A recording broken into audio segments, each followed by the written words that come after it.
गुरुर्ब्रह्मा गुरुर्विष्णुः गुरुर्देवो महेश्वरः गुरुः साक्षात् परं ब्रह्म तस्मै श्रीगुरवे नमः। नमः शान्ताय दिव्याय सत्यधर्मस्वरूपिणे स्वानन्दामृततृप्ताय श्रीधराय नमो नमः।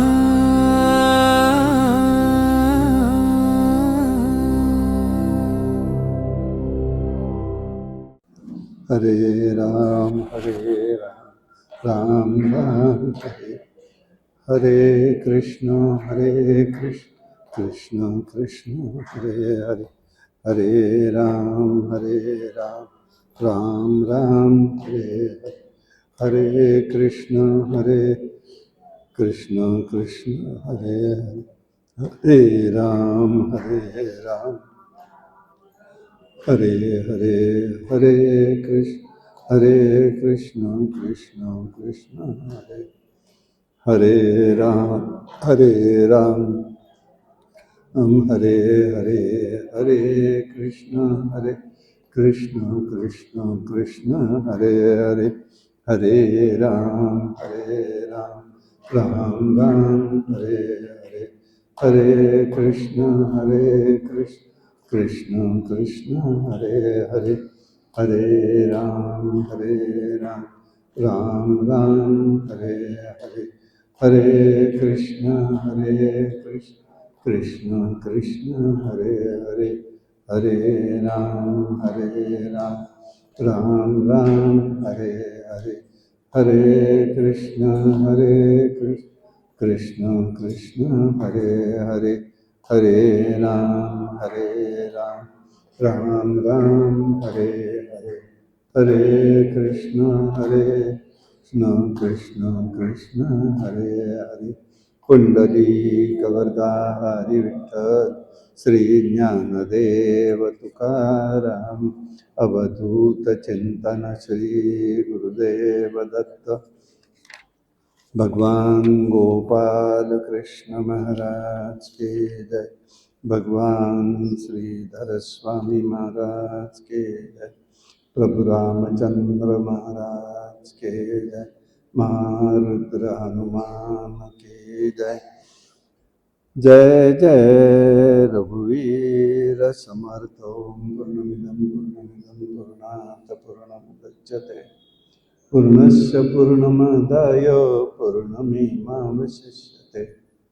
नमः शान्ताय दिव्याय सत्यधर्मस्वरूपिणे स्वानन्दामृततृप्ताय श्रीधराय नमो नमः।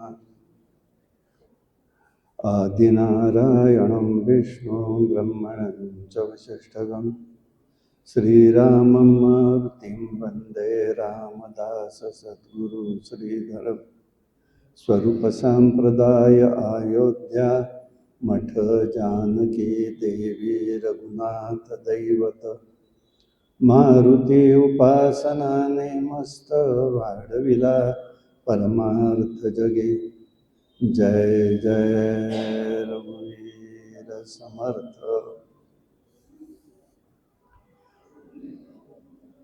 ध्यायेतान् बहुंश धृतशरधनुषं बद्धपद्मासनस्थं पीतं वासोऽवसानं नवल कमलदल स्वर्णनेत्रं प्रसन्नं प्रभु रामचंद्र महाराज के जय।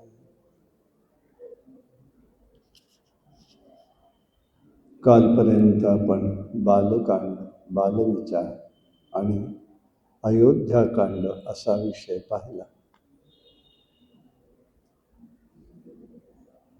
आता प्रभू रामचंद्र पुढे निघालेत।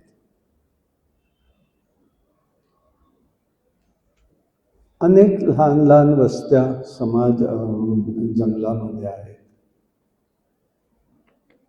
कुठे तपस्वी आहे, ऋषी मंडळी तप करतायत, कुठे भिल्ल समाज आहे सगळा. अनेक लोक रामाला भेटायला येतात.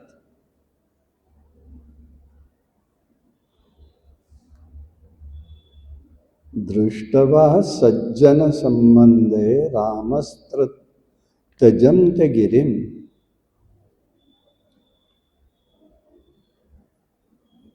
असं आहे, सज्जनांची महात्म्यांचा संग घडला की जीवनामध्ये परिवर्तन घडलं पाहिजे, आपल्याला आपलं समजलं पाहिजे.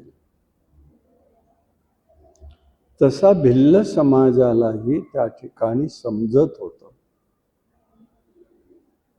त्यामुळे त्यांच्यातही एक प्रकारचं परिवर्तन दिसायला लागलेलं होतं. अत्री ऋषीच्या आता ते आश्रमात आलेले.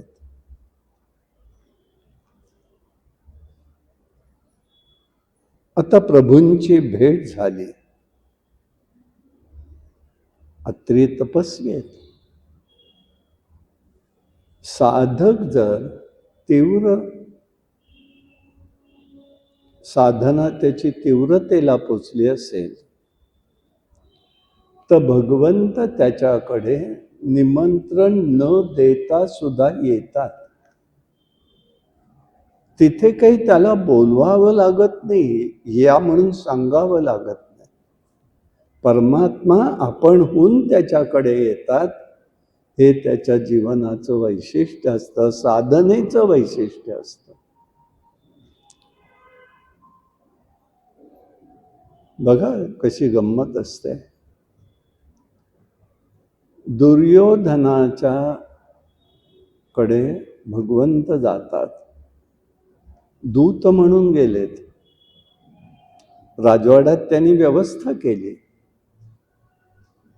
भगवंताची, परंतु भगवंत तिथे थांबले नाही. ते विदुरांकडे गेले. म्हणजे शुकदेव एक प्रकारे सुचवत आहेत, त्यागमय जीवन जगलं म्हणजे काय, परमात्म्याचं अखंड चिंतन घडलं तर मन बुद्धी चित्त भगवत स्मरणाने भरून जातं. आणि असं जे घर आहे म्हणजे परमात्मा भक्त आहे, त्याच्याकडेच परमात्मा आपणहून जात असतात. आता इथे मनामध्ये असेच सगळे भेटतायत. कोणी येऊन भेटतायत, कोणी रामप्रभू स्वतःहून जात आहेत. अत्रींकडे आलेले. अत्रींचा अधिकार हा फार मोठा आहे.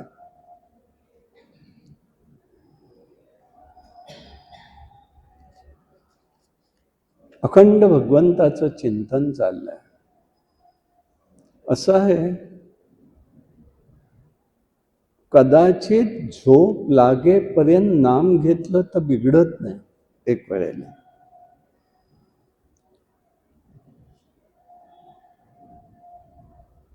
पण भगवत नामात जाग आली पाहिजे, किंवा जाग झाल्या झाल्या नाम मुखात असलं पाहिजे.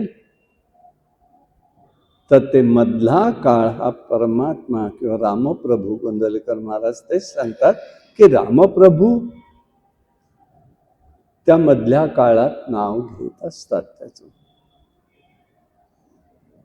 म्हणजे त्याला वेगळं काही करावं लागत नाही, असं अखंड चिंतन आहे. परंतु मन किंवा बुद्धी थोडी जरी बिघडली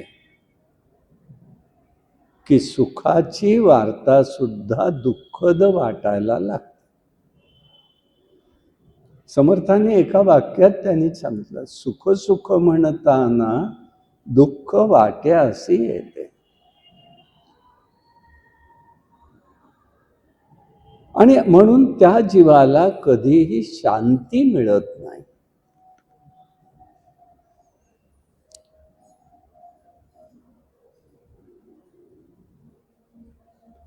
मग हा परिणाम दिसतो कसा? तर ज्या वेळेला असा साधकाची बुद्धी आणि मन हे भगवंतानी भरून झालेलं असतं, तेव्हा त्याच्या शरीरावर तेज प्रगट होतं, सांगावं लागत नाही.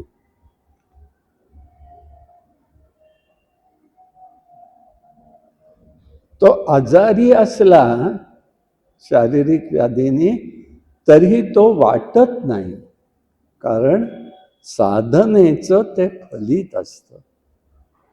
नसतं का? शरीर दुःख आहे, राहणारच आहे. आणि म्हणून नाथ महाराज सांगतात, एका जनार्दनी देह प्रारब्धाचा, हरिचिंतने त्याचा नाश होई. हरिचिंतनाने त्याचा नाश कसा होतो? तर तिथे आपल्याला समजू शकतं की साधकाच्या, त्या तीव्र साधकाच्या शरीरावरती त्याचं तेज हे असतं. भगवत भक्ती स्थिर झाली पाहिजे. म्हणजे काय? समर्थ ठरली पाहिजे. नुसतं असणं वेगळं आणि त्याचं सामर्थ्य वेगळं आहे. सामर्थ्य दाखवता येत नाही, पण ते असू शकतं. मी जेव्हा परदेशी गेलो तेव्हा बघितलं, चांगली धष्टपुष्ट मंडळी आहे, सगळ्या सुविधा आहेत.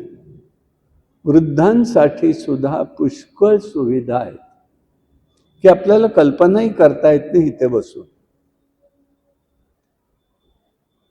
गाड्या आहेत त्यांच्यासाठी, त्यांनी काही कळवलं की लगेच गव्हर्नमेंटच्याकडनं व्यवस्था आहे, कॉर्पोरेशनकडनं तिथल्या व्यवस्था आहे. गाड्या न्यायला येतात, पाहिजे तिथे सोडतात, परत फोन केला की ते येतात, पुन्हा त्याला घेऊन जातात. आहे सगळं. पण मी असं बघितलं, त्या लोकांना तिथे बसल्यानंतर ते वेपर्सचं पाकिट फोडायचं म्हटलं तर हाताने जमत नाहीये, कारण सामर्थ्यच नाही, हातात शक्तीच नाही आहे ती. म्हणून म्हटलं सामर्थ्य वेगळं असतं. आहे का? आहे. सुबत्ता आहे का? आहे. सगळ्या गोष्टी उपलब्ध आहेत का? सगळ्या आहेत. पण शरीराचं सामर्थ्य ते नाही. मग ते कशामुळे नाही? तिथे सगळा व्यवहार हा बाह्य अंगाचा आहे. आणि म्हणून आपल्याकडे याला महत्व आहे. भगवत भक्ती सिद्ध झाली पाहिजे, याचाच अर्थ ती समर्थही ठरली पाहिजे. कशासाठी? वेपर्सचं पाकिट फोडण्यासाठी नाही, तर भगवंतानी येण्यासाठी. भगवंतानी येण्यासाठी. साधनेत अहंता वाढता कामा नये, काही झालं तरी. अत्रींची तपस्या पूर्ण झालेली आहे. परब्रह्म नारायणाची अखंड चिंतन करतायत. 3 गुण ओलांडून पलीकडे आहे ती ब्रह्मस्थिती. त्या ब्रह्मस्थितीमध्ये अखंडपणे ते राहतायत.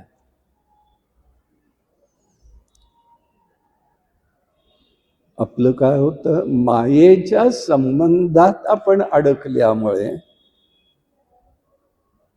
सगळा विपरीत अनुभव येतो. बरं, चिंतन करताना, विचार करताना, विचार कशाच्या आधारे करतो? मायेच्या आधारे करतो. आपण भगवंताच्या दृष्टिकोनातनं पाहत नाही, भगवंताच्या दृष्टिकोनातनं.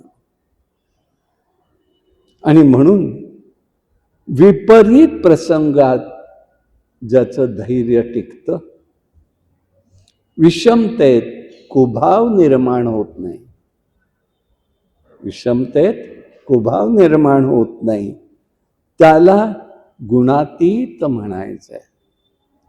सत्व रज तम या गुणांचे कोणतेही परिणाम त्याच्यावरती होत नसतात. हे लक्षात घ्यायचं.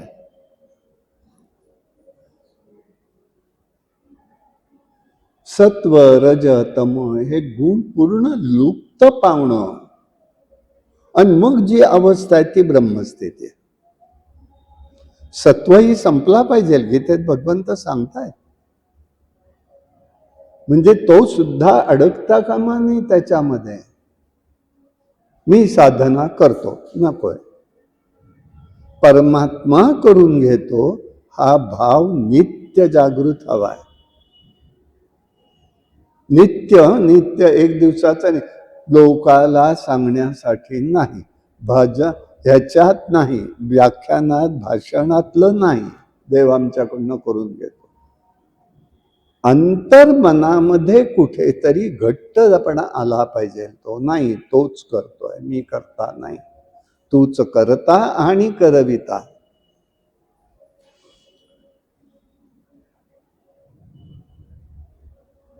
म्हणजे काय, तुम्ही अखंड भगवंताच्या सोबत आहे. म्हणाल व्यवहारात खरंच शक्य आहे का असं, किंतु कुठेतरी मनात येतो. परंतु काहीही होऊ देत, आपण जर चिंतन जरी नुसतं केलं, नाही तो आहे बरोबर, त्याला काळजी आहे, बघेल तो, बघा काय होतं.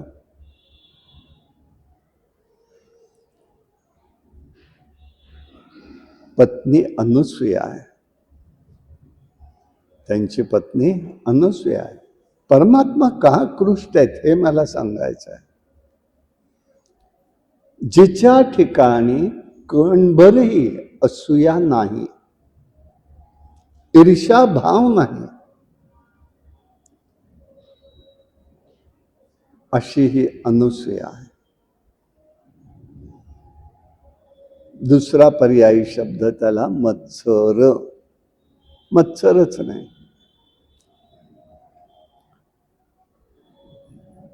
हा एकदा असला की इहलोकही बिघडवतो, परलोकही बिघडवतो.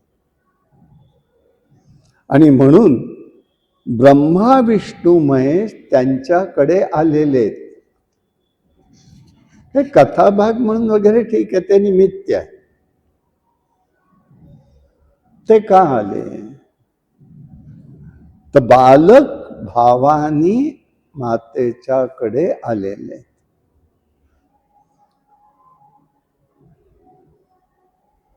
अशा या अत्री आणि अनुसूयेची भेट घेण्यासाठी आलेले प्रभू रामचंद्र आहेत. दोघांच्यात सुखद संवाद झालेला. एक एक संवाद जर बघायचा म्हटला तर एक एक सप्ताह निघून जाईल. इतके विचार त्यांच्यामध्ये तसे प्रगट झालेले. प्रत्येकाबरोबर, नुसतं एक नाही, प्रत्येकाबरोबर.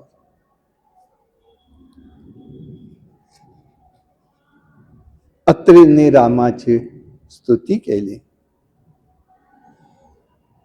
त्यांनी दोघांनी यथोचित त्यांचा सत्कारही केला. अनुसूया मातेने सीता देवीला सांगितलं, मातेला, बाई, प्रथम धर्म मर्यादा सांभाळून राहा. शब्द फार वेचक आहे, तर पुष्कळ आहे, मी आपलं थोड्यात संक्षिप्त सांगणार. धर्म मर्यादा सांभाळून राहा. म्हणजे स्त्रीला काय सांगितलंय, कुल प्रतिष्ठा राखायची, याचाच अर्थ आहे पतिनिष्ठा. पतिनिष्ठा, पातिव्रत्य म्हणजे केवळ पतीचं करणं म्हणजे पातिव्रत्य नव्हे. हे सांभाळायचं आहे. मग त्याचा अर्थ त्यांनी सांगितलाय. शुकदेव म्हणतात, रामाची छाया बनून राहा. रामाची छाया, नुसतं नाही आहे.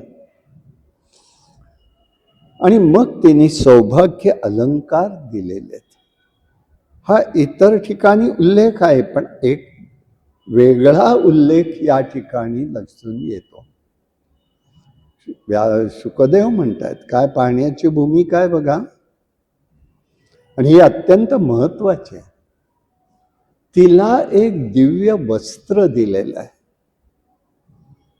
पण तिने राजभोग स्वीकारायचे नाहीत. रामाने आणि तिने ठरवल्यामुळे तिने दिलेलं वस्त्र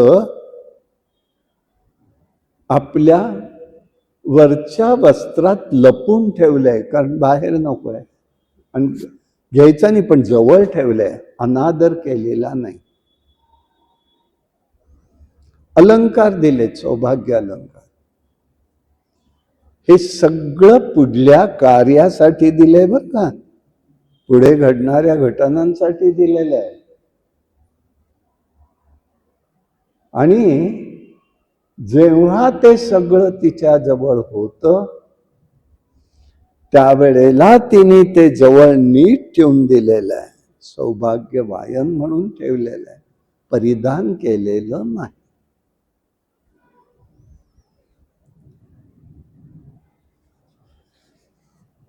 मग त्या वस्त्राचं काय झालं कळलं नाही का? आता काय तिथे ते मात्र गुह्यतम दिसतं. म्हणजे मी त्याचा अर्थ असा लावलाय. ते वस्त्र असं आहे की पूर्वी आपल्याकडे नऊवारी साडीमध्ये ओचे असत.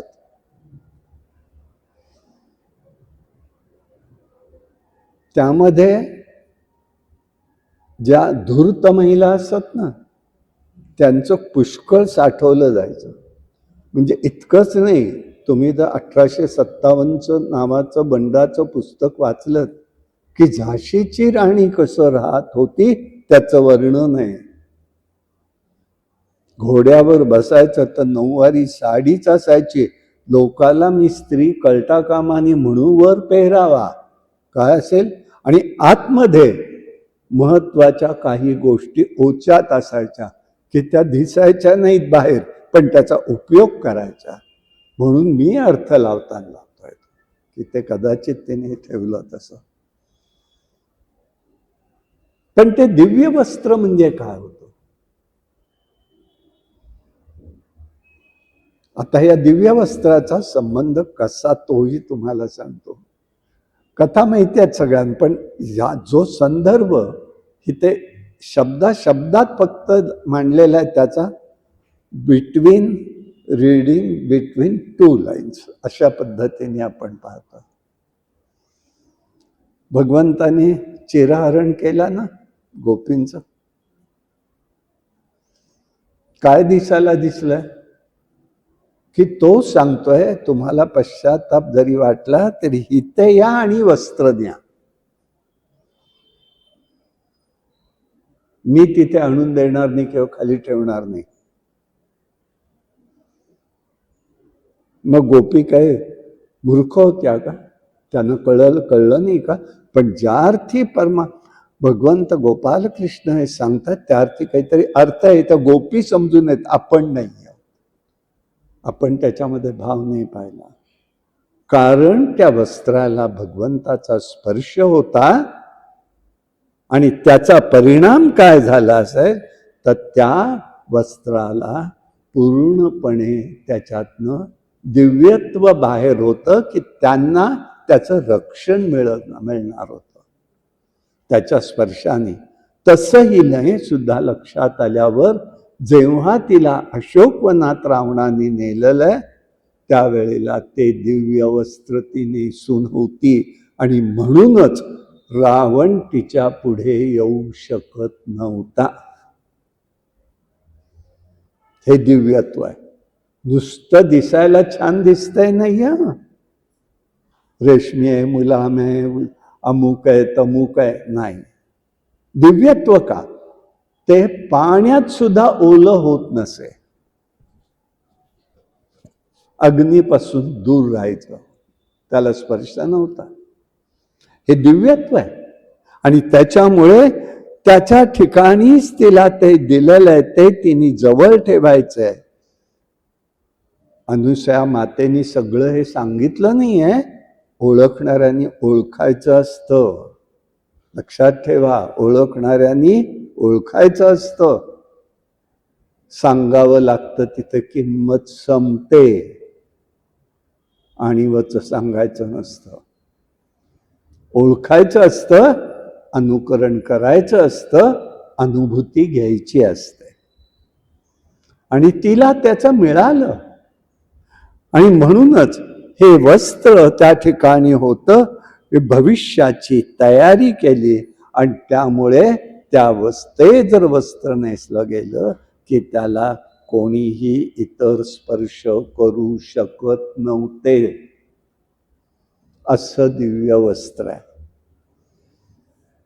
का देवानी तिथे केलंय? आम्ही बघतोय वरवर, तमाशात दाखवतो, नाटकात दाखवतो, सिनेमात दाखवता, अर्थ तो नाहीये. देवानी त्यांचं रक्षण केलंय. पुढच्या काळात तुमची इच्छा पूर्ण करेन म्हणजे रासक्रीडा. आणि तेव्हा ते वस्त्र नेसले आहेत. त्यामुळे त्यांना जलक्रीडा केली तरी कशाही ओल्या झाल्या नाहीत. हे लक्षात ठेवायचं आहे. उगीच त्याचे गैरसमज करायचे नाहीत. आणि त्यामुळे त्याला महत्व खूप होतं. रामाने त्यावेळेला दोघांमध्ये पुष्कळ भगवंतांविषयी तात्विक चर्चा झाली. राम म्हणाले, आता आम्ही पुढे निघतो. एक दिवस राहून दुसऱ्या दिवशी निघाले. जाताना त्यावेळेला ते म्हणतायत, मार्गदर्शनार्थाय शिष्याज्ञा, मला मार्गदर्शन करण्यासाठी कोणी तुमच्याकडले शिष्य द्या, सुकुमार द्या.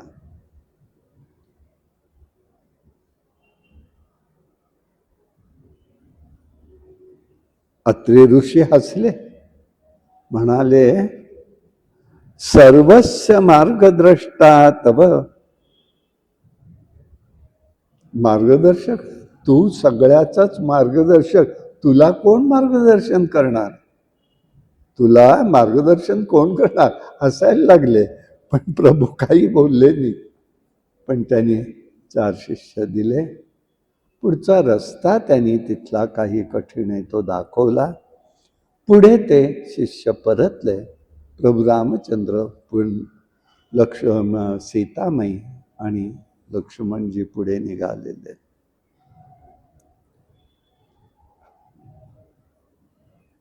वाटेमध्ये एक विराध नावाचा राक्षस दिसला.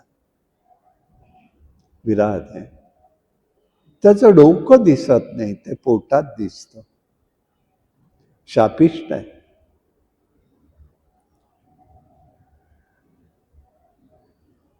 हात बीत खूप लांब आहेत. तो कोणालाही पकडायचा, मारून टाकायचा, भूक लागली तर खायचा.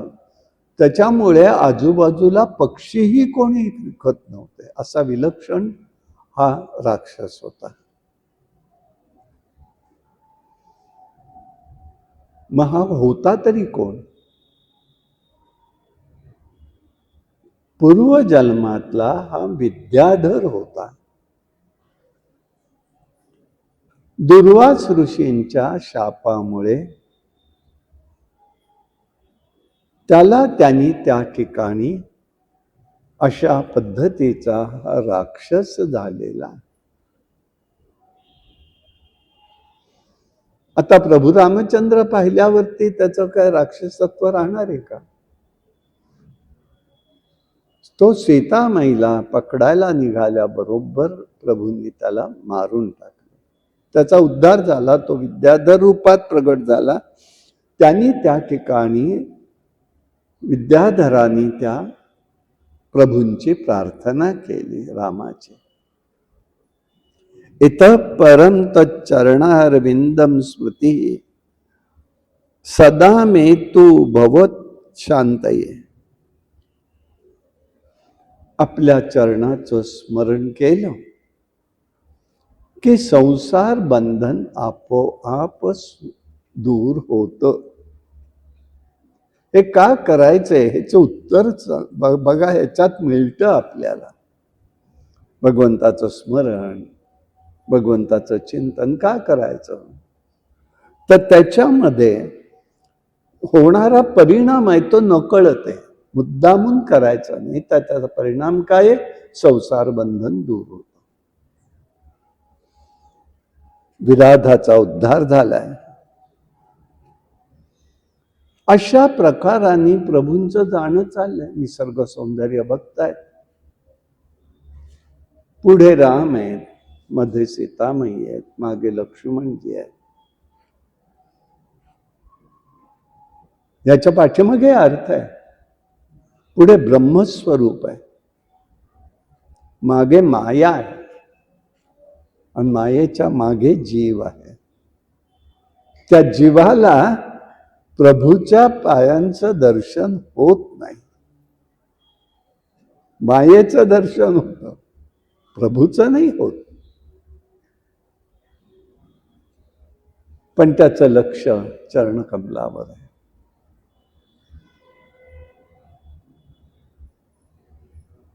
पुढे हळूहळू करत ते शरभंज ऋषींच्या आश्रमात आलेले.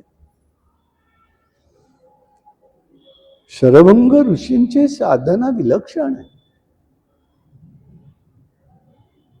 उत्तम प्रकारचे साधक आहेत, तपस्वी आहेत. किती काळ तपस्या करतायत काही सांगता येत नाही.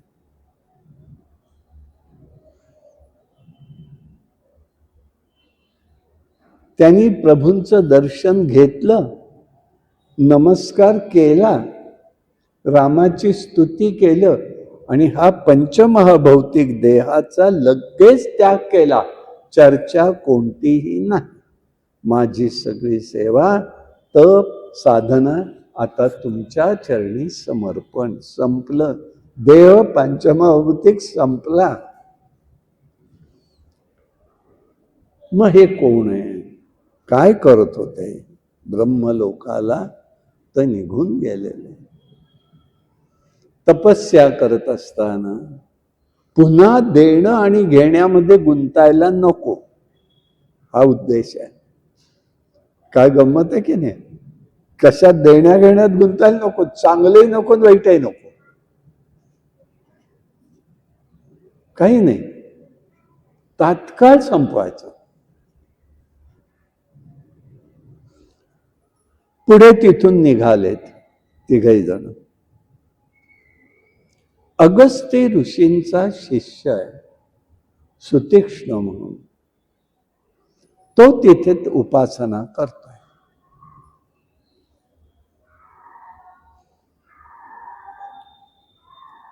अगस्त्य ऋषींचा शिष्य आहे आणि दिव्य तपही त्यांनी केलेलं आहे.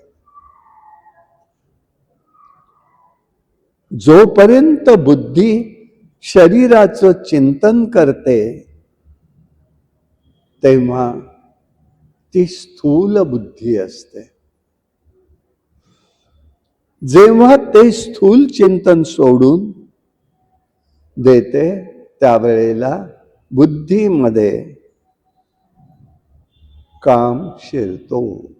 काम म्हणजे केवळ स्त्री पुरुषादी नाही, तर मला हवंसं वाटणं, हे हवंय, ते हवंय, ते करायचंय, हे करायचंय, ते पाहायचंय, ते आई कामाचं एक स्वरूप आहे. पण ते एकदा सोडून दिलं की बुद्धी निष्काम बनते आणि ती तीक्ष्ण होते. असा हा तीक्ष्ण सुतीक्ष्ण आहे, उत्तम प्रकारचं चिंतन करणार आहे. आणि त्यामुळेच प्रभू रामचंद्रांनाही वाटलं आता ह्याच्याकडे आपल्याला गेलं पाहिजे. भगवंताची अनुभूती नेहमी सूक्ष्म बुद्धी झाल्यावरच येते, अन्यथा नाही. बुद्धी सूक्ष्म होणं, बुद्धी सूक्ष्म होणं, ह्याची अनुभूती येते का? येते. पण तो क्षण मायेचा असा असतो, लक्षात येत नाही. आता आपणच अनुभवलेला प्रकार, काय अनुभवलं आपण? आणि येताना मला ह्या दोघांनी सांगितलं की आम्हाला तिथे काय अनुभव आला.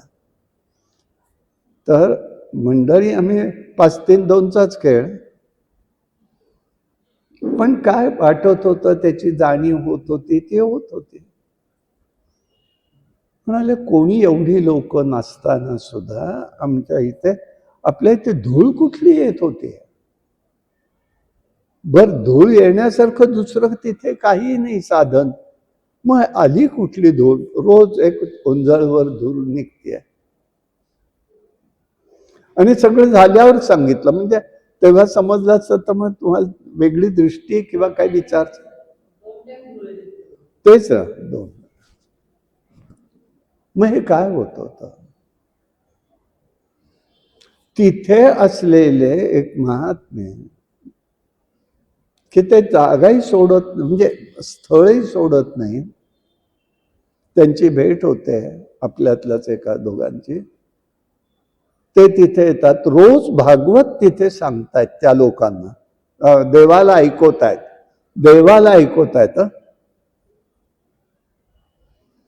आणि गंमत अशी की ते म्हणाले मलाच सांगितलं आता तिकडे ऐकायला जा, जे देव इथे ऐकायला येतोय.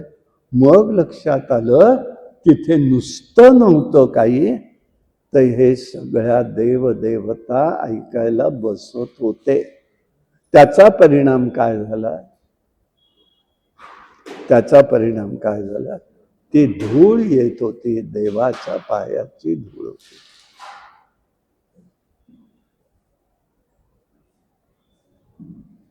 हे होऊ शकतं. परिणाम दिसतोय, त्याच्या आधीच नाही कळलं नाही म्हणजे काही असं नाहीये. आमची तीक्ष्ण बुद्धी जोपर्यंत होत नाही, विचार करता येत नाही, तोपर्यंत समजत नाही. पण अनुभूती परमात्म्याची येत असते. हा अनुभव आहे आपला आत्ताचाच ताजा. आणि म्हणून ही तीक्ष्ण झाली पाहिजे तर अनुभूती येते. त्यांनी रामाची स्तुती पुष्कळ केली.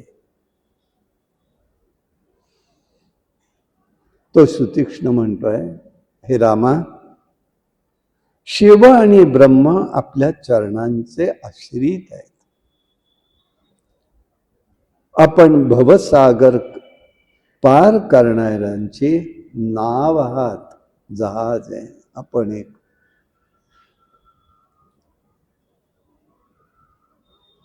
मग भगवत अनुभूती म्हणजे काय देते? की जेव्हा एखादी गोष्ट आम्हाला लक्षात येते, त्यावेळेला मनाला संतोष वाटतो, शांती वाटते. मला दिसलंच नाही काही, याचं दुःख होत नाही, ते दुःखही वाटत नाही. ती शांतता आहे, त्याचं नाव शांती. आणि यासाठी सुतीक्ष्ण म्हणजे या स्वरूपाचा शिष्य आहे. तो अगस्त्य ऋषींचा शिष्य आहे आणि त्यांची मोठी गोष्ट आहे ते अगस्त्य ऋषी आणि त्यांच्यामध्ये. पण आत्ता प्रस्तुत नाही वेळ म्हणून तो पुढे जात नाही त्याच्या. अशा पद्धतीने आणि या ठिकाणी आपल्याला दिसून येतं. लगेच त्यांनी सांगितलं, आपण आता चला अगस्त्य ऋषींच्या आश्रमाकडे जाऊ.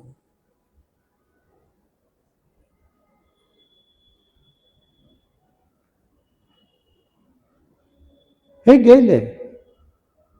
ज्ञानी लोक कसे वागतात, तर जगाची अशाश्वतता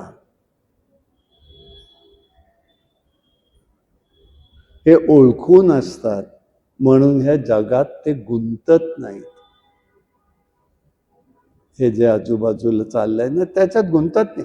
त्याला सोडून देऊ शकतात का? नाही, पण त्यात गुंतायचं नाहीये. हे फार महत्वाचं आहे. हे त्यांनी ओळखलंय.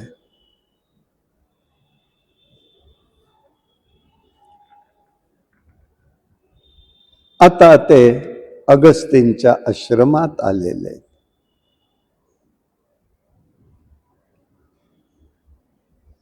पुष्कळ तात्विक चर्चा झाली, चिंतन झालं. आश्रमात येताना त्यांना पांढरे ढीग दिसले पर्वतासारखे. हे काय आहे? रामाने त्यांना विचारलं. अगस्त्यांनी सांगितलं, आम्ही यज्ञ आगादी कर्म करतो आणि हे राक्षस सगळे येतात आणि तो मोडून टाकतात, ऋषी मंडळींना मारतात, त्यांना खातात. त्यांच्या अस्थींचा डोंगर आहे. बघा, विचार करा, म्हणजे किती ऋषी मंडळी गेले असतील. अस्थींचा डोंगर आहे.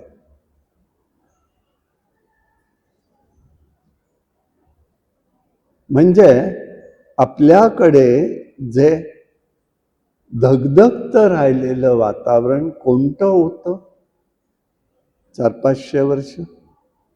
राम मंदिरासंदर्भात. ऋषी किती तपस्वींनी आपलं बलिदान दिलेलं आहे,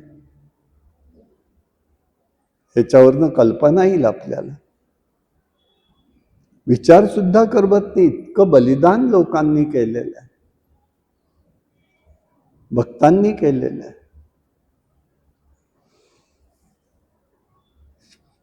रामाचे डोळे पाणवले तेव्हा त्यांनी प्रतिज्ञा केली, सर्व राक्षसांचा आता मी नाश करेन. स्थूल रूपाने राक्षसांचा नाश झाला, सूक्ष्म रूपाने झाला नाही. म्हणून हे आजकाल आजूबाजूला दिसतात ते सूक्ष्म रूपातले राक्षसच आहेत मानवातले.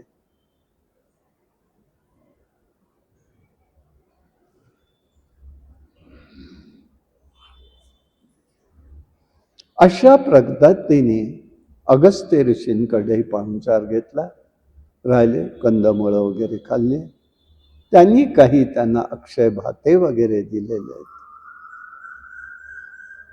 काही प्रयोग सांगून ठेवले भविष्य काळासाठी.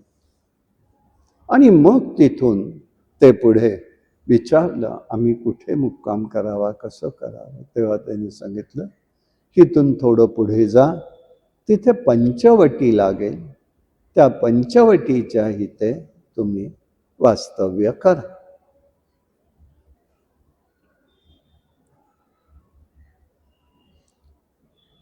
तिथे खरं दूषणासारखे क्रूर राक्षस असतात.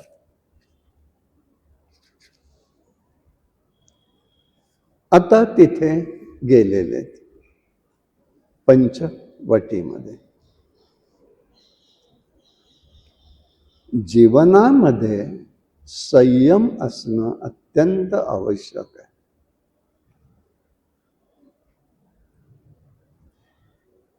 संयमामुळे शाश्वत सुखाची प्राप्ती होऊ शकते. सुसंस्कारही त्याच्यामध्ये असतात, भगवत भक्ती असते, सदाचार असतो. आणि मग त्या ठिकाणी आपल्याला निरामय शांत वाटू लागतं. म्हणजे कसं, चिंतेचा विषय व्यावहारिक जरी असला तरी सुद्धा निरामय शांतता बिघडत नाही. निरामय शांतता बिघडत नाही. इथे ते कुटी बांधून राहिलेले आहेत. ऋषी मंडळी येत आहेत, गोदावरीचा किनारा आहे. लक्ष्मणाने एकदा असंच संध्याकाळच्या वेळेला विचारलं होतं,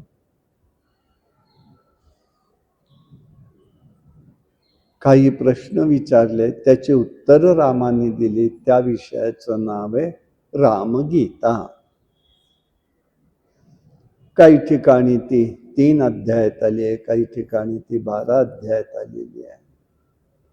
विषय एकच जरी असला तरी विस्ताराची पद्धती इतर रामायणामध्ये वेगवेगळी आहे. लक्ष्मणाने रामाला विचारलेलं आहे की अरे,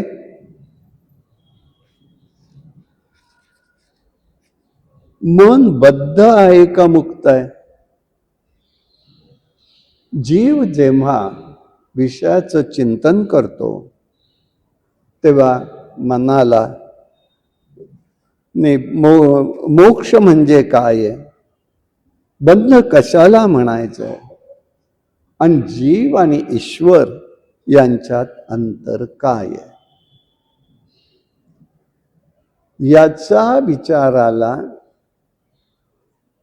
रामगीता असं रामायणकार सांगतात. मन एव मनुष्याणाम कारणम बंध मोक्षय. मनच असं आहे की ते मनाला बद्धही करतं आणि मुक्तही करतं.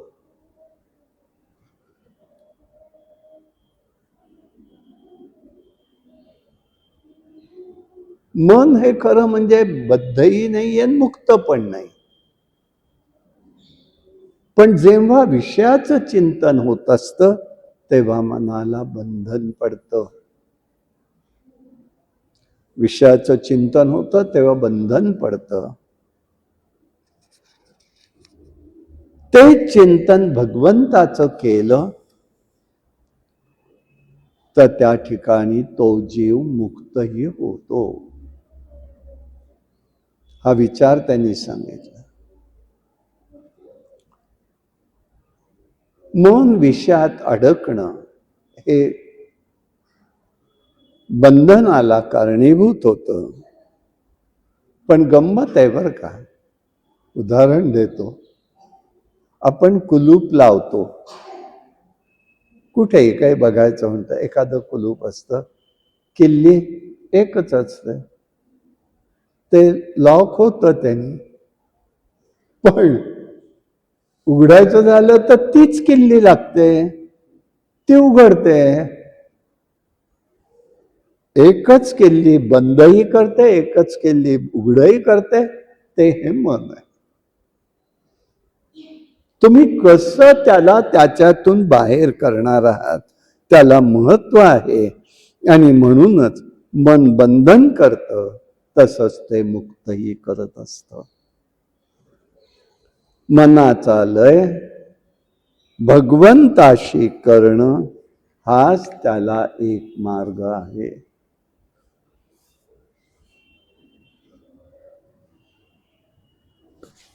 माया काय आहे मग ती करून देते, ती माया काय करते? सीते या ठिकाणी एक वेगळं स्वरूप रामाने सांगितलं. माया हे प्रभूची सावली आहे. त्यामुळे ती जेवढी प्रभूचं व्यापकत्व आहे तेवढंच मायेचंही व्यापकत्व आहे. जिथे भगवंत आहे तिथे ती माया सावली रूपाने आहेच आहे. आणि त्यामुळे त्याच्यापासून वेगळे मायाला करताच येणार नाहीये. जीवेश्वराच्या ऐक्यामध्ये माया विघ्न आणते. जीव आणि ईश्वर यांचं ऐक्य व्हायचं असेल तर तिथे माया विघ्न आणते. का आणते? तर मायेचं कार्य 2 आहे, एक आवरण आणि एक विक्षेप. आवरण म्हणजे काय? आवरण म्हणजे काय? तर जे आहे ते दिसता कामा नये. आणि विक्षेप म्हणजे जे दिसतंय त्याच्यामध्ये विपरीतच दिसलं पाहिजे दृष्टीला. कारण तुमची दृष्टी ती बिघडवून टाकलेली असते, त्यामुळे ते विक्षेप दिसतो. ही दोन कार्य मायेचे आहेत. मग ही माया ते कार्य करते तशी, आणि म्हणून मनाला ते चंचल बनवण्याचं सामर्थ्य मायाशक्तीचं आहे, दुसरं कोणाचंही नाही आहे, मायाशक्तीचं कार्य आहे. आणि म्हणूनच संसारातील स्त्री पुरुष संपत्ती याच्यामध्ये माया जीवाला ढकलून देते, ते त्यातनं बाहेर काढतच नाही, काढून देत नाही. मग तिला जीवानी ढकलावं लागतं, तेव्हा ती बाहेर पडते. जीवानी ढकलावं लागतं तेव्हा ती बाहेर पडते. आणि म्हणून जीव हारतो, माया जिंकते. कारण जीव हा शुद्ध चैतन्य आहे, त्याला मायेचं बंधन पडत असतं, त्याला मायेचं बंधन पडतं. आणि म्हणून जीव सतत सुख आणि दुःख याचे हेलकावे खात असतो. सतत एकदा एकच गोष्ट सतत राहत नाही. म्हणून आपण एक म्हणतो, एखादा दुःखद प्रसंग घडला की तो जी वेळ असते त्यानंतरच्या वेळेला हळूहळू ते सुख दुःख हे काळाच्या ओघात शिथिल होत जातं. पण एक शाश्वत आनंद असेल भगवत चिंतनाचा, तर तो आटतही नाही, कमी होत नाही, जास्तही होत नाही, समुद्रासारखा तो राहतो. आणि म्हणून जो इंद्रिय संयमन वाढवतो तो कामावरती विजय मिळवतो.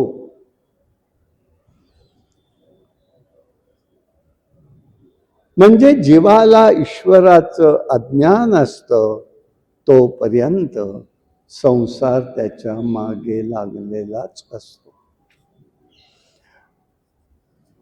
मग आता गंमत बघा, उदाहरणार्थ स्वप्नात आहे, शिक्षा झाली आहे आपल्याला,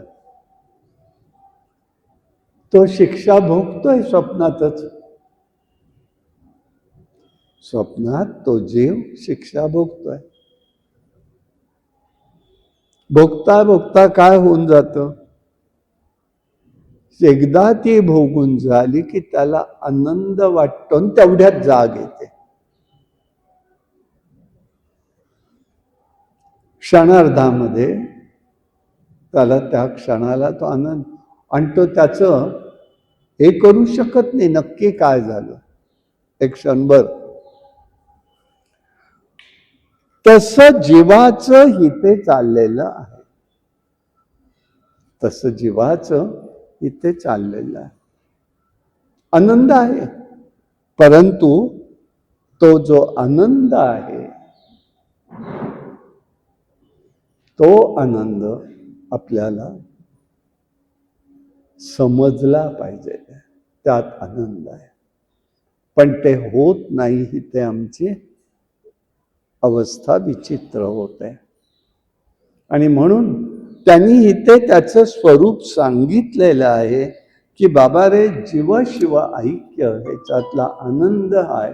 कारण काय आहे दुसरा भाग, आपल्याकडे तत्वज्ञानामध्ये 3 मार्ग सांगितलेले आहेत समजण्याचे, समजून घेण्याचे. जीव काय आहे एक असं सांगितलं जातं, आत्मा म्हणजे ब्रह्माचं स्वरूप आहे. जीव आहे ब्रह्मै नापरा. आत्मा हे ब्रह्माचं स्वरूप आहे आणि आत्मा हाच जीव आहे.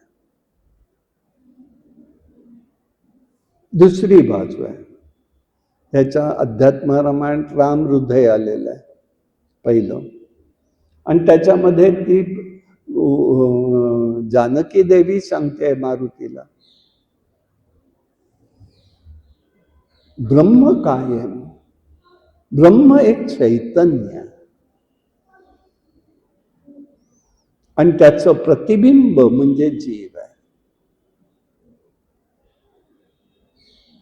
म्हणजे असं होऊन बसतं, ब्रह्म आत्मा जीव आहे, ब्रह्म आत्मा प्रतिबिंब ब्रह्माचं म्हणजे जीव आहे. ज्ञानदेवांनी चिद्विलासवाद मांडला की ही सगळं चित शक्तीचं स्वरूप आहे आणि त्यांनी हे विश्व निर्माण झालेले आहेत, म्हणून तेही सगळं चैतन्यमय आहे. आता ही ते त्यांनी मांडताना मांडलं काय की जीव हा जो आहे तो कसा आहे, तर मायेनी गुरफटलेला आहे तो जीव म्हणजे जीव आहे. पण आता आपण एक विचार म्हणताना मी एक आपल्या पुढे ठेवतो की जीव काय आहे नक्की. जीव असा आहे की जीवात्मा हाच ब्रह्म आत्मा हे एकच आहे. ब्रह्माचा अंश तो आत्म्याचा आहे, तो वेगळा करता येत नाही. आत्मा म्हणजे ब्रह्म आहे. पण आत्म्याच्या भोवती जसे ढग येतात आपल्या सूर्याच्या भोवती, की सूर्योदय किंवा सूर्यकिरण झाकोळले जातात, ते दिसत नाहीत आपल्याला, झाकोळले जातात सगळे सूर्यकिरण. मग सूर्योदय झाला नाही म्हणतो का? नाही, त्याची प्रभा असते आणि त्यात म्हणतो सूर्योदय झाला पण सूर्य दर्शन नाही. तसं आत्म्याचं दर्शन होत नाही, कारण त्याच्या भोवती आमच्या इच्छा आकांक्षा वासनांचे कोश असतात, ढग आहेत, आणि त्यामुळे आम्हाला आतलं सूर्यदर्शन होत नाही. हा सगळा विषय जो आहे तो हा आमचा काम आहे. इच्छा आकांक्षा वासना सगळं भरलेलं आहे आणि त्याच्यामुळे तो आम्हाला जाणवत नाही. आणि तो जो जाणवत नाही त्याला जीव म्हटलेलं आहे. एकदा ते ज्ञान झालं, प्रभू रामचंद्र म्हणतात की जीवकोश संपून जातो, आत्मस्वरूप राहतो. आत्मा हा ब्रह्माचा अंशच आहे, त्यामुळे भेद सगळा संपून जातो. ते सगळं ब्रह्मरूप जाणवायला लागतं. आणि म्हणून आपले ऋषी मंडळी चिंतन करताना मांडताना सांगतात अखंडपणे अहम ब्रह्मास्मी, हे तुम्ही ओळखा. अहम ब्रह्मास्मी, मी ब्रह्मच आहे, ही सदैव जाणीव ठेवा. हा विचार त्यांनी त्या ठिकाणी सांगितलेला. आता इथे वेगळा एक विषय असा, वेगळा म्हणजे की चित्रकूटला असं सांगितलं जातं की प्रभू रामचंद्र तिथेच 13 वर्ष राहिले, पुढलं 1 वर्ष दंडकारण्य आणि ही पंचवटीला राहिले. मग सीताहरण, युद्ध आणि पुन्हा अयोध्येत परत, इतकाच विषय ह्याच्यामध्ये आहे. आता गंमत बघा, हे जर सगळं एवढंच आहे तर त्या ठिकाणी त्यांनी बघत असताना कशा पद्धतीने पाहिलं, त्यांनी विचार करताना कुठला केला विचार, तर ह्या पंचवटीमध्ये अनेक घटना घडलेल्या आहेत पूर्व काळात. गोदावरी किनारी आणि म्हणून तिथे ते म्हणतात, पण इथे म्हणतात लगेचच भरत येऊन गेला आणि लगेचच्या लगेच राम तिथनं निघाले. पण तिथे एक गोष्ट आहे चित्रकूटात, ती पाहिली आहे. ती अशी आहे की जेव्हा सीतामाई तिथे बसलेल्या आहेत चित्रकूटात, प्रभू रामचंद्र आहेत दोघं एकांतामध्ये,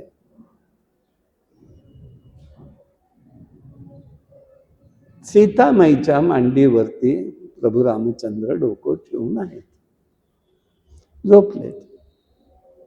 त्यांची झोपमोड करायची नाहीये तिला, पण तेवढ्यामध्ये इंद्राचा मुलगा जयंत काकरूपाने तिथे येतो. आणि तो काकरूपाने येतो, सीतामाईचा पायाचा उजव्या हाताचा अंगठा तो पाहतो आणि त्याला असं वाटतं हे काहीतरी फळ आहे, म्हणून तो येऊन टोचा मारतो. ती त्याला कणभरही बोलत नाही. का नाही बोलत आहे? तर रामाची झोप उडेल, त्यांना त्रास होईल म्हणून ती काही करत नाही.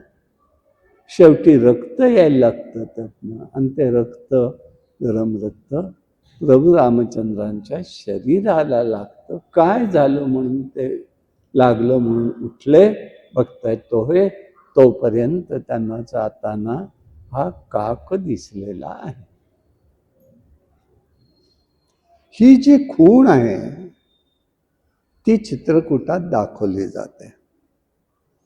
काही ठिकाणी असं केलंय, पंचवटीत सांगितलं म्हणून मी तो तिकडे विषय नेला.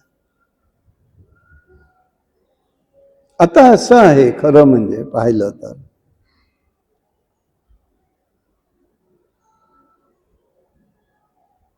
चित्रकूट हिते पाहिल्यावरती रामानी मग त्या कावळ्याकडे दर्भाचं अस्त्र सोडलं. हा जयंत घाबरला आणि तो गेला इंद्राकडे. इंद्र म्हणाले ही चूक केली, मी काही करू शकत नाही. अनेक देवतांकडे गेला, नाही. नारद म्हणाले जा तू त्याला शरण जा, म्हणून तो परत येऊन रामांना शरण गेला. पण अस्त्र सुटलेलं मागे घेण्याचा भगवंताचा स्वभाव नाही, धर्म.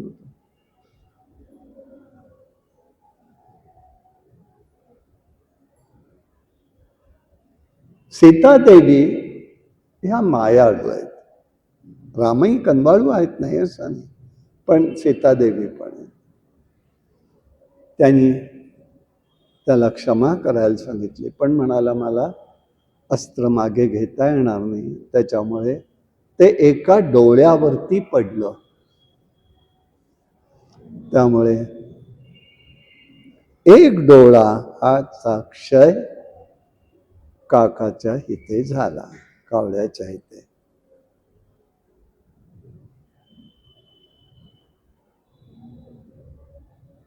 त्याचा अर्थ काय झाला? विश्वाकडे पाहताना कावळ्याला त्यांनी, ते काकभृशुंड ऋषी आहेत त्यांच्यातले, दृष्टी दिली आहे. सर्वत्र एकच आहे परमात्मा हे तू ओळख, म्हणून एका दृष्टीने पाहतोय तो, हे पाहतोय सर्वत्र परमात्मा एक आहे.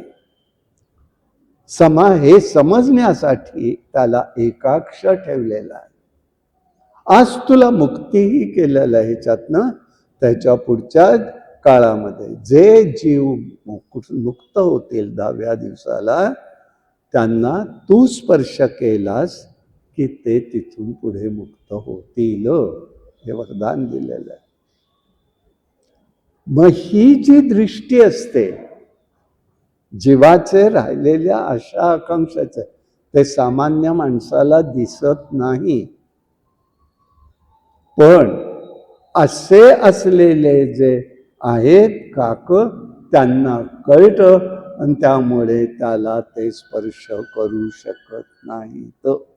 म्हणून काकस्पर्श आपल्याकडे 10व्या दिवसाला महत्वाचा धरला जातो. मग पुढे असं विचाराल कदाचित की काकस्पर्श झाला की त्यांच्या इच्छा आकांक्षा काही राहिल्या नाहीत का? असं होत नाही. राहिल्या तरी त्याचा प्रभाव फार नसतो. त्या राहिल्या असतात.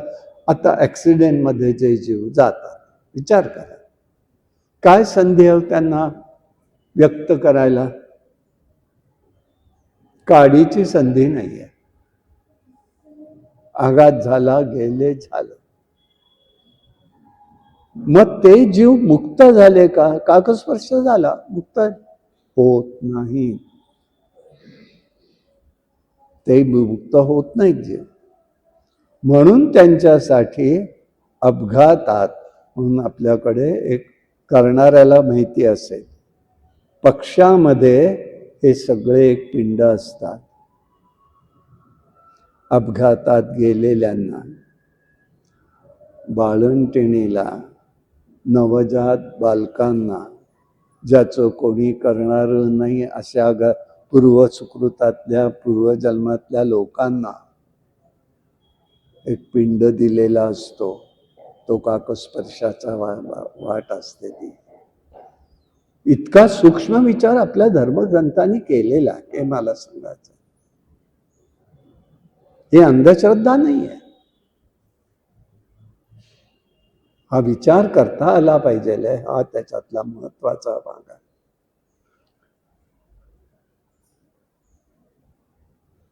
आणि म्हणून गीतेमध्ये एकच शब्द आला भगवंताचा, सर्वभूतस्थ आत्मानां सर्वभूतानि चात्मने. सगळ्यांच्यात मी आहे हे त्याला कळावं म्हणून ती दृष्टी त्याची एकाक्ष आहे. किती चिंता नाही त्या पाठीमागे. आता ही गोष्ट तिथे दाखवली जाते, पण पंचवटीत ती घडली असं काही ठिकाणी म्हटलं गेलंय. आणि म्हणून आज आपण पंचवटीपर्यंत येतोय, तेव्हा पंचवटीच्या विषयात त्याचा भाग आपण समाविष्ट केलेला आहे. अशा प्रकाराने हे आहे. आता त्याचे संदर्भ दोन्हीकडे कसे येतात बघावर का. मग असे आपल्याला दाखवलंय कृष्णाच्या बद्दलचं आणि रामाबद्दलचं. कृती एकच, पण अर्थ वेगवेगळे. सकृतदर्शनी वस्त्र आहे, दिव्य वस्त्र. अनुसूया माता इकडे देते, इकडे भगवंत म्हणतायत माझ्या दिव्य वस्त्र येते तुम्ही घ्या म्हणून येऊन. तसं इथे पण आहे. वामन अवतारामध्ये तिथे येऊन ते सांगतायत बरं का शुक्राचार्य महाराज, तू दान देऊ नकोस बलिराजाला. हा असा परमात्मा आहे. ऐकत नाहीये, नाही म्हणाला. आणि तुम्ही म्हणता तसंच असेल तर साक्षात परमात्मा आला असेल तर मला आनंद आहे. माझ्या पूर्वजांची कीर्ती मी नष्ट होऊन देणार नाही. मी दान देतो हा शब्द दिलाय तो मी पाळणार. आता हा ऐकत नाही ना, म्हणून मग संकल्प सोडणार तोच. शुक्राचार्य झारीच्या तोंडात जाऊन बसले आणि ते पाणीच तीर्थ म्हणजे पाणी संकल्पाला येऊच देणार. वामनांच्या लक्षात आलं.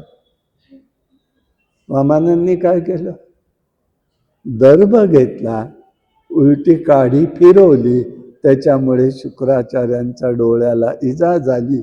ते एकाक्ष झाले आणि त्या शुक्राचार्यांना अशा पद्धतीचा विचार त्या ठिकाणी झालेला.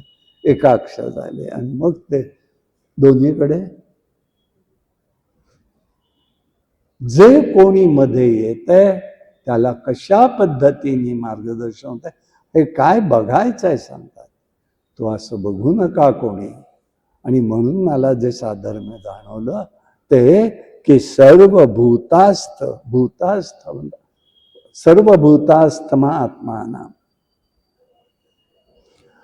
सर्वभूतानीच्या आत्मना सगळीकडे मी भरून आहे ही पाहण्याची एकदा दृष्टी लाभली. म्हणून आपल्याला एक मार्गदर्शन सांगितलेलं आहे. साधं सोपं आहे आणि आपल्याला काही अडचण नाही येणार. आपण जेव्हा जेव्हा आपण निरनिराळ्या देवतांची दर्शन घेतो, सद्गुरूंची घेतो, काय करावं त्यावेळेला? आपण आपलं उपास्य दैवत किंवा सद्गुरूंचं स्मरण करावं किंवा त्या प्रतिमेमध्ये तेच आपण पाहावेत. काय तिथे होतं? सर्वभूतानी च आत्मानी. सर्व एक आहे याची जाणीव व्हायला लागते. हा सगळ्यात त्याच्यातला महत्वाचा धागा आहे. स्वामींची आठवण झाली म्हणून सांगतो. पहिल्यांदा पुष्कळ प्रवास व्हायचा, जाणं येणं गडावरती तर होतच होतं. सदनमध्ये प्रवचन असायचे. दुपारची गाडी सातारची करायची, सदनमध्ये जाऊन प्रवचन करायचं. गडावर असलं की तिथेच राहायचं, आवरायचं. सकाळी 5ला गडावरची गाडी जात असे हार घेऊन, तेव्हा मग आम्ही त्या ठिकाणी दर्शनाला जायचं. तेव्हा तिथे आम्ही बघायचो, ते दर्शन घ्यायचो.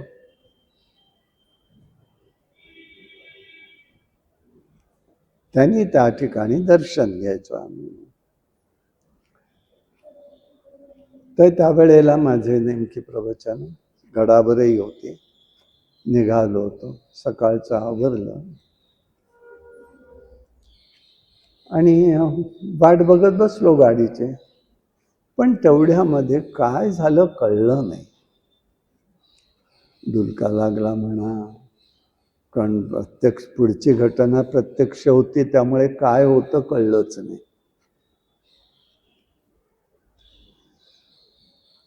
आणि वाघ म्हणून होते तिथे गडावरती. ते आले, अजित भाऊ चला, गाडी आली.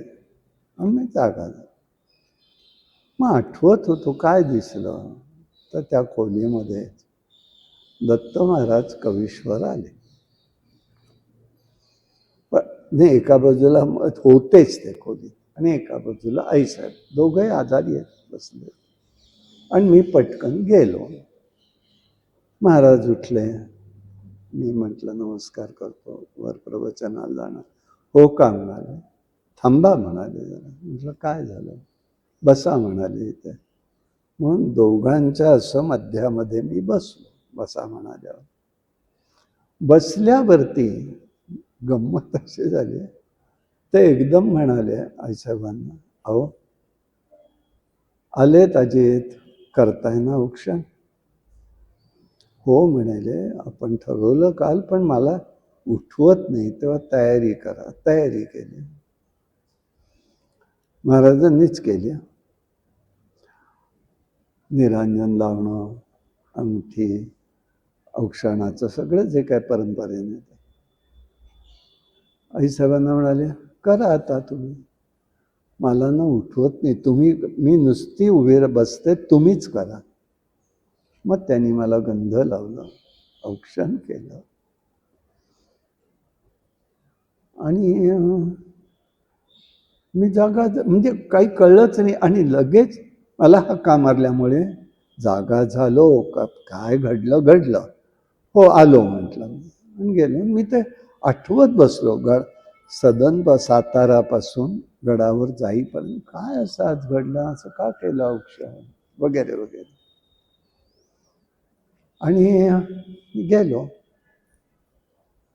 वर गेलो. रामाचं दर्शन, समाधीला पाणी घालणं, स्वामींचं दर्शन, असं करत करत ते खोली दिलेली असते तिथे. तिथली पद्धत, संस्थांचा माणूस प्रवचनाला बोलवायला येतो, चोपदाराच्या बरोबर त्या जायचं असतं, एक थाटतो. त्याप्रमाणे मी गेलो. बसणार व्यासपीठावर, तेवढ्यामध्ये एक सोन्नाबा म्हणून रामदासी होते. आणि ते एकदम म्हणाले, बरं 4 दिवस प्रवचन होती. मी विचार एक वेगळा करून ठेवलेला होता. मला म्हणाले, अजित भाऊ आज म्हणाले वेगळंच दिसताय तुम्ही. म्हटलं काय झालं? म्हणाले, आज असं कसं गंध लावलं? म्हटलं मी गंध नाही लावलेला. गंध कुठे लावला? म्हटलं आता तुम्ही लावणारच ना बुक्का? अहो नाही, काय सुगंध पण येतोय त्याला. हा म्हटलं मला पण मगाशी आला, पण मला कळलं नाही. आणि तेव्हा माझ्या डोक्यात काही विषय नाही, प्रवचन विषय. मग काय म्हणाले, असं करा ना, आज आता सकाळची वेळ आहे, पहिलाच दिवस आहे, प्रज्ञानानं ब्रह्मावरती बोला. स्वामींचं आवडतं महावाक्य. बापरे, आता मनात प्रश्न आला काय बोलायचं. त्यांच्या पुढे स्वामींच्या पुढे, म्हणजे हा एवढा मोठा गहन विषय बोलणार कसा? शेवटी म्हटलं ठीक आहे. जे बोलायला सुरुवात झाली ते कुठे कधी थांबलो कळलंच नाही. मग उद्यालाही तोच घ्यायचा, आता हे 4 दिवस तोच विषय. बरं म्हटलं, निघालो. येताना आठवलं, सोनाबा असं का बोललंय, गंध काय, सकाळी काय झालं होतं सगळं आठवायला. पटकन आलो रूमवरती आणि आरशामध्ये पाहिलं तर महाराजांनी लावलेलंच गंध कपाळावर होतं. सर्वभूतानीच्या आत्माने, सर्वत्र तो आहे. आणि मग मला काही कळे ना, म्हटलं हा काय प्रकार झाला. बोलाव्या कोणाला सांग, बोलता येईना, सांगता येईना, समजून घेणार तरी कोणीतरी हवंय ना. आणि मग मी आपलं सगळं दासश्रमीचं झालं, पुण्यात आलो, महाराजांकडे गेलो. महाराज आजारी होते. माझ्या अंदाजाने 92-93ची गोष्ट आहे. मग त्यांचा मुलगा अशोक यांना सांगितलं, म्हटलं चला महाराजांशी बोलूया, काय येते समजू दे. बर म्हणाले, बघतो मी, बोलतायत का, बोलतील का. मग गेल्यावर मला म्हणाले, हो मला अशोकने सांगितलं. बघा आता त्याच्या पुढे कपाळावरती कुंकू लावत जा. म्हटलं एक बघा तुम्ही, विद्यापीठ आहे, कॉलेज आहे, बाहेरचं वातावरण आहे, आपल्या आचारावरही काही ही अदृश्य शक्ती असते लोकांची, ती आदळता कामा नये. तर लावायचं का नाही तुम्ही ठरवा, माझं बंधन नाही. पण मी त्या दिवसापासून सुरुवात केली. पण कुठला भाग होतो, सद्गुरू कसं करून देतात हे मला सांगायचं. सर्वभूतात याची मला आठवण झाली. आणि म्हणून रामाने सुद्धा त्या ठिकाणी करताना कसं केलं. आणि भगवंताचं एकच रूप आहे, रामही तोच आहे, वामनही तेच आहेत, विष्णूही तेच आहेत. म्हणून दोन्हीकडे कसं सारखं आलंय बघा. एक डोळा इथेही गेला, एक डोळा इथे पण गेला, क्षित झालं आणि त्याला एकच दृष्टी दिली. आणि त्यांना सांगायचं आहे की सर्वत्र परमात्मा एक आहे. या दृष्टीने तुम्ही अभ्यास करा, चिंतन करा.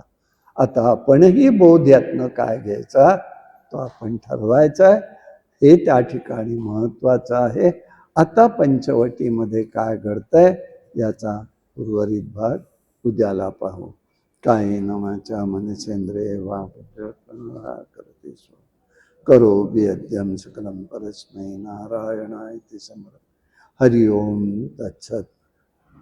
विठ्ठल विठ्ठल विठ्ठल विठ्ठल विठ्ठल विठ्ठल. कुंडली कवरदारी विठ्ठल श्री ज्ञानदेव तुकाराम अवधूत चिंतन श्री गुरुदेव दत्त भगवान श्रीधर स्वामी महाराज के जय. प्रभु रामचंद्र महाराज के जय. जय जय रघुवीर समर्थ.